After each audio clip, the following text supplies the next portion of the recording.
There's an interesting cast of characters in our gospel today. And, thinking back to when I was a kid, if my parents were bringing us to church, and especially with a little baby, and we encountered the story we heard in the gospel today, I don't know that we would come back. Anna talking about all the stuff that's going to happen to the child, Simeon to Mary, that a sword will pierce her heart. It's challenging enough to bring a little kid in and everyone wanting to watch and see how this kid is going to act and how noisy the kid will be. And oh my goodness, if to run into people like Simeon and Anna, I don't know what kind of welcoming reception that would be.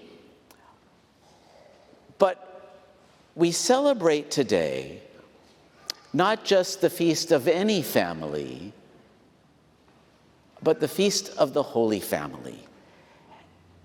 And one of the great things that the Holy Family feast tells us is that families are good, that families are a blessing, that families are so good that God the Father wanted Jesus to have one.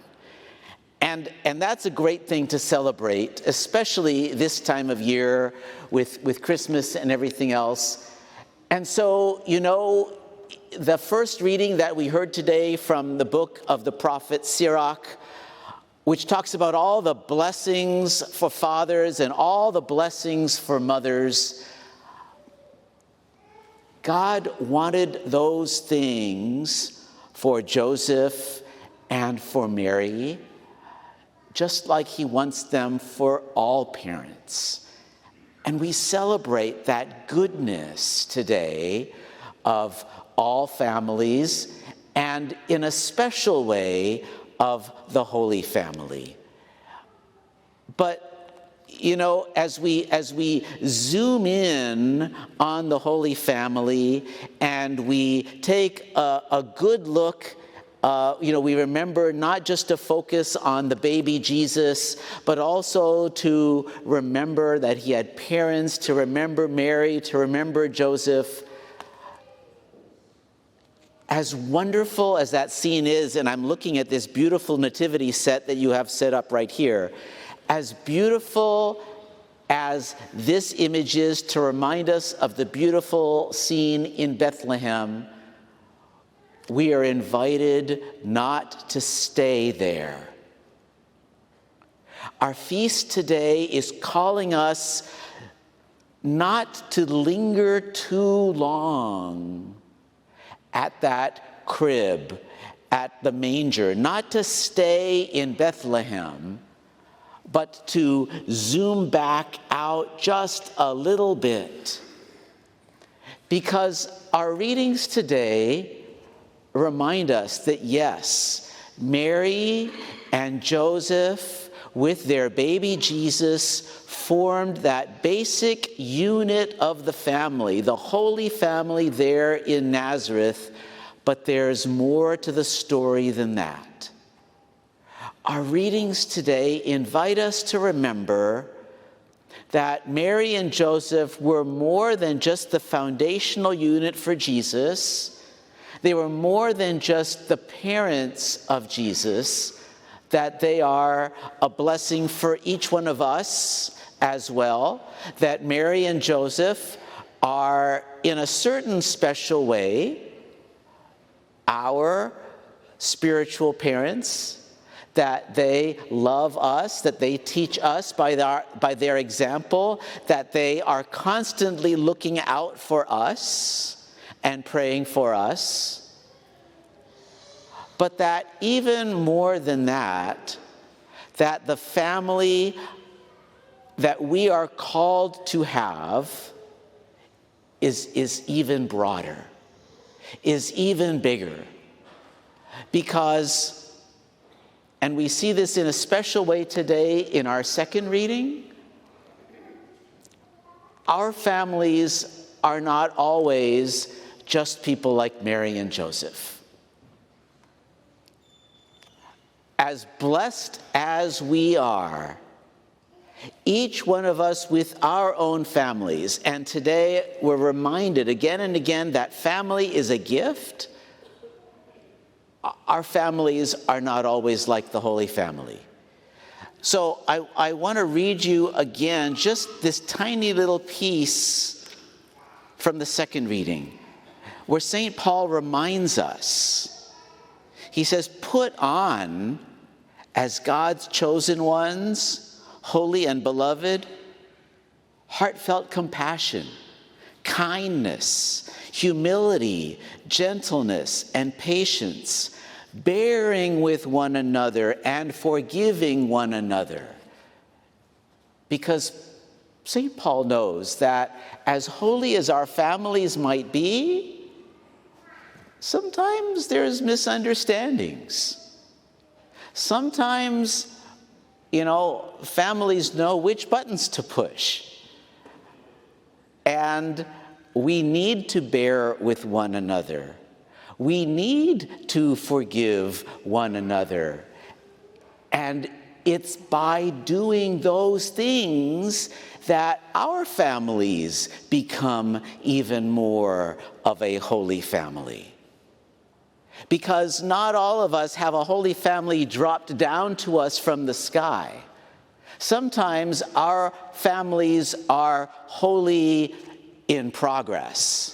Sometimes we have the sawdust of our lives that we need to be cleaning up while we work out a relationship or a disagreement or a difference in understanding between one person and another in a family.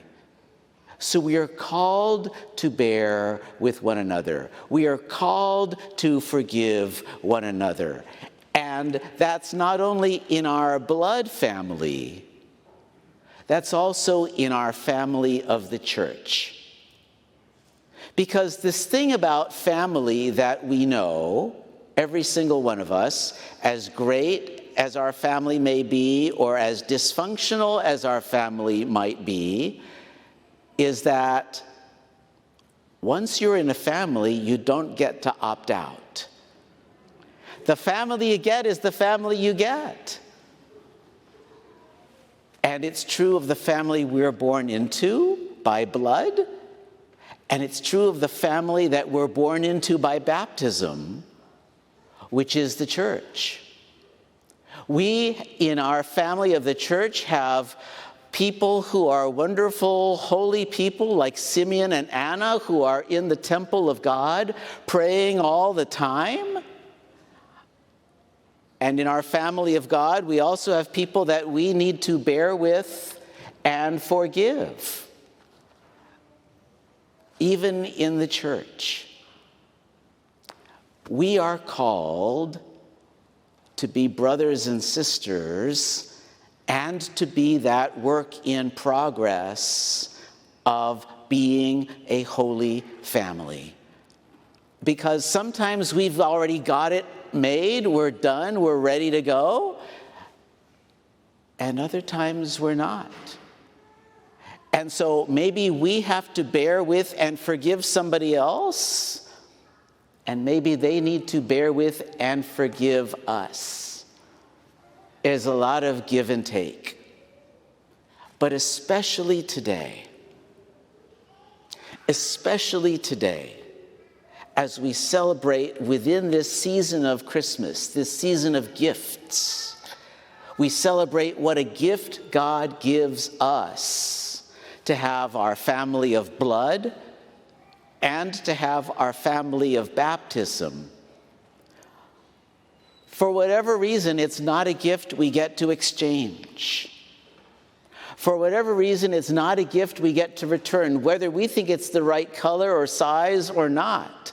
That's the family God gives us. And so today, this Feast of the Holy Family, which is your parish feast day, I invite you to take a look around, to your right, to your left. Take a look. This is the family God has given us.